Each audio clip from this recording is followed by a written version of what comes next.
Bonjour à toi, cher zapper. Bienvenue dans le monde fantastique du cinéma, de la musique et des séries télé.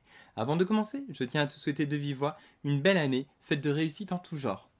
Pour ce premier numéro de 2021, j'ai décidé de revenir sur un film bouleversant et engagé, La Ligne Verte.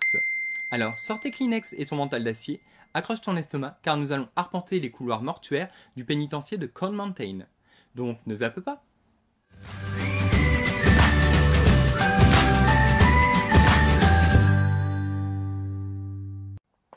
La Ligne Verte est un film sorti en 2000.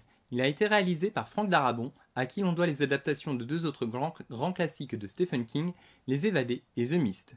Bulle à part numéro 1, Frank Darabont a également réalisé le tout premier épisode de la série The Walking Dead. Le film a coûté 60 millions de dollars et empocha quasiment 287 millions au box-office, un véritable succès puisque le film rapportera plus de 4 fois sa mise de départ initial. Bulle à part numéro 2, La Ligne Verte sera jusqu'en 2017 l'adaptation cinématographique d'un roman de Stephen King la plus rentable. En effet, la première partie du remake de Ça, en 2017, lui volera sa première place en pulvérisant ce record avec 701 millions de dollars au box-office. Le film a reçu plusieurs récompenses, dont celle du meilleur film et celle du meilleur second rôle masculin pour Michael Clarke Duncan, Saturn Awards et Critics' Choice Awards, et a reçu 4 nominations aux Oscars. Le film est un plaidoyer contre la peine de mort et pour l'amour et la compréhension des autres. Alors, de quoi parle La Ligne Verte? En 1935, Paul Edgecombe est gardien du pénitencier de Cold Mountain. Il est chargé de veiller au bon déroulement des exécutions capitales en tentant de rendre plus sereins les derniers jours des condamnés. Parmi eux, il y aura le géant prénommé John Coffey, condamné à la chaise électrique pour le viol et le meurtre de 2 fillettes. Les deux protagonistes vont alors tisser des liens exceptionnels. Bulle à part numéro 3, La Ligne Verte de Frank Darabont est l'adaptation de 6 romans de Stephen King que compose cette œuvre. En effet, ce dernier avait décidé de se livrer au roman feuilleton. Darabont mettra 8 semaines pour adapter le plus fidèlement possible ces 6 romans en un scénario de film. Côté casting, on retrouve Tom Hanks dans le rôle du gardien pénitentiaire Paul Edgecombe. Tu as pu le voir dans le très émouvant Philadelphia, l'éprouvant Seul au monde, ou encore le magnifique conte de Noël en capture motion, le Pôle Express. À ses côtés, on retrouve Michael Clarke Duncan dans le rôle du géant détenu John Coffey. Tu as pu le voir dans le superbe film Sin City ou dans le blockbuster Armageddon. C'est d'ailleurs Bruce Willis qui le recommandera à Frank Darabont pour La Ligne Verte. Avant d'avoir le rôle, l'acteur passera 3 mois auprès d'un professeur de comédie personnelle. L'acteur est décédé en 2012 à 54 ans d'une crise cardiaque. Bulle à part numéro 4, Michael Clarke Duncan, avant d'être acteur, était garde du corps de Will Smith, Jamie Foxx ou encore Notorious Big. Lorsque ce dernier s'est fait assassiner, il a décidé de quitter le métier. Dans le rôle du sadique Percy Wetmore, on retrouve Doug Hutchison. Il est très connu pour son rôle flippant d'Eugene Victor Toombs dans X-Files ou encore pour son rôle d'Horace Goodspeed dans les saisons 4 et 5 de la série Lost. Enfin, nous avons bien entendu la superbe Mr. Jingles dans le rôle de la souris meilleure amie de John. Bulle à part numéro 5, il aura fallu 15 souris différentes pour le film, chacune étant dressée par le coach Boone Narr pour ne réaliser qu'une action bien spéciale. Celle incarnant Mr. Jingles âgé a même été maquillée. Alors, pourquoi on ne zappe pas La Ligne Verte? Premier point, c'est questionnement.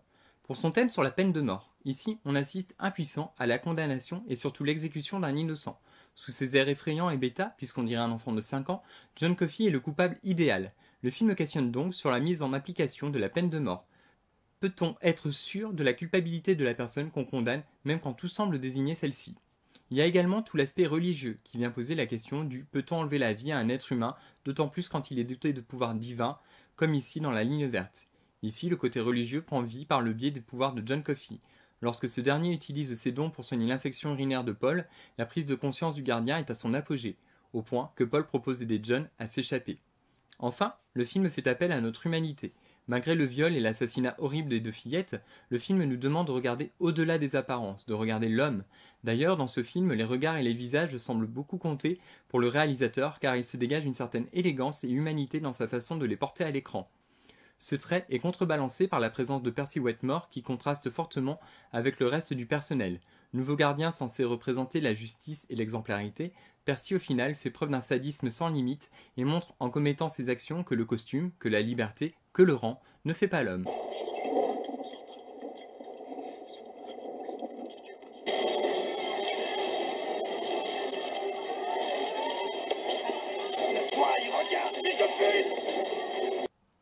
Deuxième et dernier point, le casting et la mise en scène.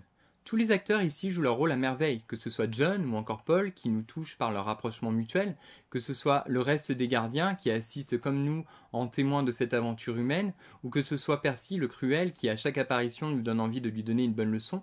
Tous les acteurs jouent à merveille leur rôle. Tour à tour, ils nous font nous émouvoir, nous questionner, nous révolter. Quant à la mise en scène, elle est sobre mais marquante. À l'issue du film, il y aura forcément une image, une scène qui nous sera restée en tête, que ce soit la scène de la découverte des corps, la mort de Mr. Jingles. Oh, elle y va.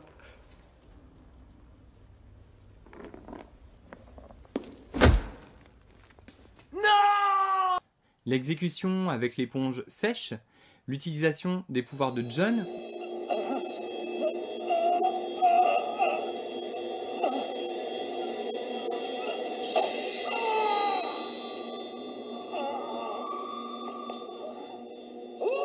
ou encore son exécution, le film imprime une trace chez toi, spectateur. Bulle à part numéro 6, justement, concernant la scène de la découverte des corps, pour accentuer l'immensité de John, des mannequins de taille réduite ont été construits. Idem pour la chaise électrique à taille réduite lors de sa scène d'exécution. En conclusion, je t'invite fortement à visionner La Ligne verte. Il s'agit là d'un très bon film où les acteurs sont marquants et servent le questionnement autour de la peine capitale au mieux. Je t'avertis cependant, prépare ton lot de mouchoirs. Le numéro 9 de Zapoupa arrive lui aussi au terme de sa petite existence. J'espère qu'il t'aura plu. Si tu aimes mon travail, n'hésite pas à le partager, le liker et le commenter sur Facebook et YouTube. Sur ce, je te donne rendez-vous la semaine prochaine pour un nouveau numéro et d'ici là, fais tourner les bobines. Bye!